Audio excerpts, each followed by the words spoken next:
Hi friends, welcome back to channel Aishu's kitchen. நான் உங்கள் Aishu.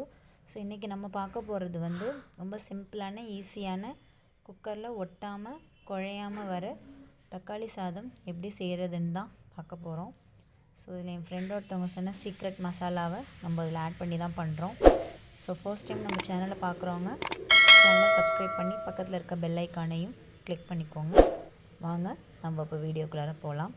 So அந்த மசாலாவுக்கு தேவையான பொருள் என்னென்னு பார்த்தீங்கன்னா, பட்டை, கிராம்பு, 2 ஏலக்காய், ஒரு வெங்காயம், பச்சை மிளகா, கொஞ்சம் சோம்பு, இது மட்டும் போட்டு நம்ம கிரைண்ட் பண்ணிக்கலாம்.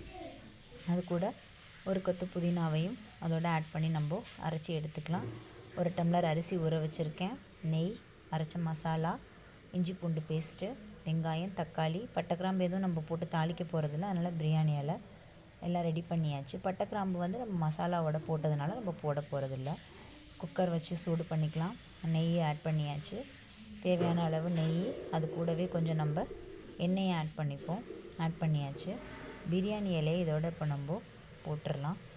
பிரியாணி இலை இது சூடானதும் வெங்காயம், தக்காளி, பச்சை மிளகா இது கூட ஆட் பண்ணி நல்லா வதக்கி விட்டுக்கோங்க. இல்லை கண்ணாடி பதம் வர வரைக்கும் நல்லா வதக்கி விட்டுக்கோங்க. தக்காளி நல்லா மேஷ் ஆகணும். மேஷ் ஆகிற அளவுக்கு நல்லா வதக்கி விட்டுக்கோங்க.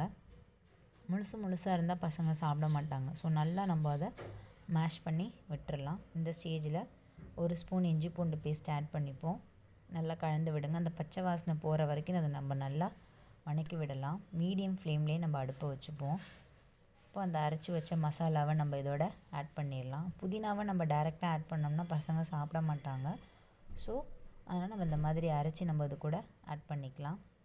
பாருங்கள், இந்த பச்சை வாடை போகிற வரைக்கும் நம்ம நல்லா அதை வதக்கி விட்டுறலாம். நல்லா வதக்கி விட்டாச்சு. நல்லா வதக்கி விட்டுக்கோங்க. இந்த ஸ்டேஜில் நம்ம 1 டம்ளர் அரிசி எடுத்துருக்கோம். அதில் 2 டம்ளருக்கு நம்ம தண்ணி ஆட் பண்ணிக்கலாம். அப்போ தான் ஒட்டாமல் அடி பிடிக்காமல் வரும். தேவையான அளவு உப்பு, 1 டீஸ்பூன் நம்ம மஞ்சத்தூள் இது கூட ஆட் பண்ணிக்கலாம். ஆட் பண்ணி நல்லா கலந்து விட்டுருங்க. இப்போது குக்கர் மூடி தலைகீழாக போட்டு மூடி கொதிக்க விட்டுறலாம். நல்லா கொதிச்சிருச்சு. இந்த ஸ்டேஜில் நம்ம ரைஸை ஆட் பண்ணிக்கலாம். ரைஸை நல்லா ஆட் பண்ணிவிட்டு கிளறி விட்டுக்கோங்க. இப்போது மூடி போட்டு நம்ம விசில் வச்சு விட்டுறலாம். ப்ரெஷர் போட்டுருங்க. ஓகே, ப்ரெஷர் ஆயாச்சு.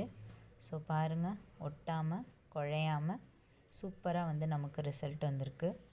ஸோ எக்ஸ்ட்ரா கொஞ்சம் நெய் இருந்தது, இது கூட ஆட் பண்ணி நம்ம நல்லா கிளறி விட்டாச்சு. ஸோ பாருங்கள், நல்லா சூப்பராக நல்லா சில்லுன்னு கிளைமேட்டுக்கு சூப்பராக சூடாக தக்காளி சாதம் நம்ம ரெடி பண்ணியாச்சு. ஸோ நீங்களும் இதை உங்கள் வீட்டில் ட்ரை பண்ணி பார்த்துட்டு எப்படி இருந்துச்சுன்னு கமெண்ட் பாக்ஸில் கமெண்ட் பண்ணுங்கள். தேங்க்ஸ் ஃபார் வாட்சிங். தேங்க்யூ.